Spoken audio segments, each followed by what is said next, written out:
اپنے بچوں کے متعلق کہ آنکھ کی پتلی کے باہر اور اندرونی سائڈ پر اکسیما ٹائپ جیسی بیماری ہے، اور تقریباً یہ 6-7 سال سے ہے، اور آہستہ آہستہ ساری فیملی کو ہو گئی ہے۔ وہ کہہ رہی ہے کہ پہلے ہم ہے فیور سمجھ کر اس کا علاج کروایا لیکن ٹھیک نہیں ہوا۔ اس کے بعد جب ان کو یہ محسوس ہوا کہ یہ کوئی اور چیز ہے، تو وہ کہہ رہے ہیں کہ کسی جو کوئی معالج ہے اس سے ہم نے مختلف ادویات استعمال کی ہیں، جس میں سورائنم ہے، پیٹرولیم ہے، بیسیلیم ہے، راسٹاکس ہے، اور کہہ رہی ہے کہ زخم ٹائپ نہیں ہے، کوئی چیز نہیں ہے، خارش اور خشکی بہت زیادہ ہے۔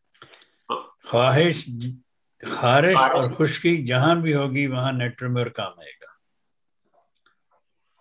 ان سے کہیں کہ یہ نیٹرمیور دن میں 3 دفعہ 30 میں شروع کریں اور 15 دن کنٹینیوسلی روزانہ لیں، تو اس کے بعد پھر ہمیں بتائیں۔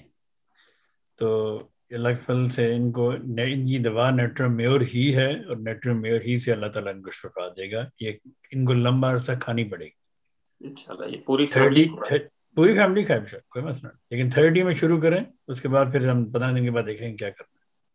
یہ کوئی ایسی کوئی چھوٹی بیماری ہے جس طرح ابھی وہ کہہ رہی تھی کہ پہلے ایک بچے کو شروع ہے پھر آہستہ آہستہ پوری فیملی کو ہوگی؟ نہیں، ان کی ساری فیملی میں ڈرائنس ہے، اس میں کیا۔